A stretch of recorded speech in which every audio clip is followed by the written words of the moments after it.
Hello, and welcome to the American Politics channel, where we bring you all the latest news, politics and many more from the United States. So ensure to subscribe and turn on the notification bell to always stay informed. President Joe Biden on Thursday marked the first anniversary of the January 6 insurrection by forcefully calling out former President Donald Trump for attempting to undo American democracy, saying such an insurrection must never happen again.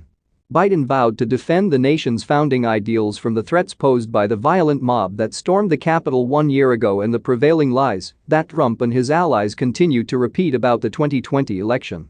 An animated Biden made one of the most passionate addresses of his still young presidency as he harkened back to critical moments from the nation's past, casting the assault as a living symbol of the inflection point in American history he so often speaks about. For the first time in our history, a president had not just lost an election. He tried to prevent the peaceful transfer of power as a violent mob reached the Capitol, Biden said in a speech from the U.S. Capitol that lasted just under 30 minutes. But they failed. They failed. And on this day of remembrance, we must make sure that such an attack never happens again. In a direct shot at Trump, Biden added, his bruised ego matters more to him than our democracy or our Constitution. He can't accept he lost. Biden has typically avoided speaking directly about his predecessor since taking office and pointedly did not say his name on Thursday, instead making more than a dozen references to the former president. But the president's blistering speech nonetheless confronted Trump's election lies and post-presidency behavior, accusing him of spreading falsehoods about the 2020 election, refusing to accept defeat, and holding him accountable for inciting a violent mob of his supporters to storm the U.S. Capitol. A former president of the United States of America has created and spread a web of lies about the 2020 election. He's done so because he values power over principle, because he sees his own interest as more important than his country's interest and America's interest, Biden said. Biden again emphasized the core message of his 2020 presidential campaign and the reason why he ran against Trump: we are in a battle for the soul of America. The president warned democracy and the promise of America is at risk and called on the American public to stand for the rule of law to preserve the flame of democracy. He called for protecting voting rights across the nation and blasted Trump and his supporters for attempting to suppress your vote and subvert our elections. It's wrong. It's undemocratic. And frankly, it's un-American, Biden said.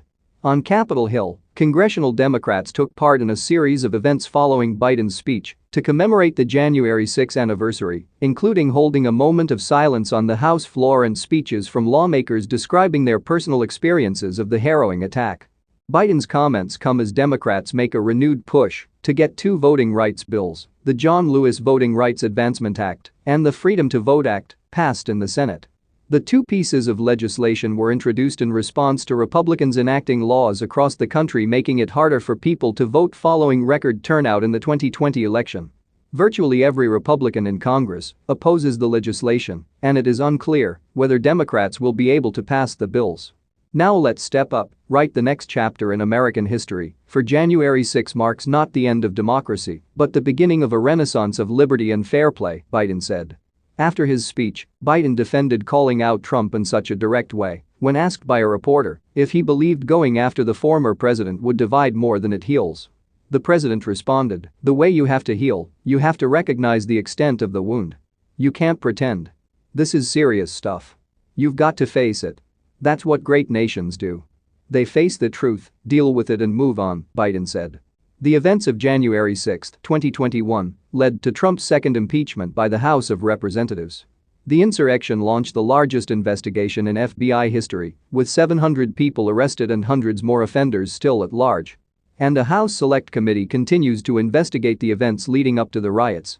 Two Trump allies, Mark Meadows and Steve Bannon, have been held in criminal contempt for declining to cooperate with committee investigators after being subpoenaed.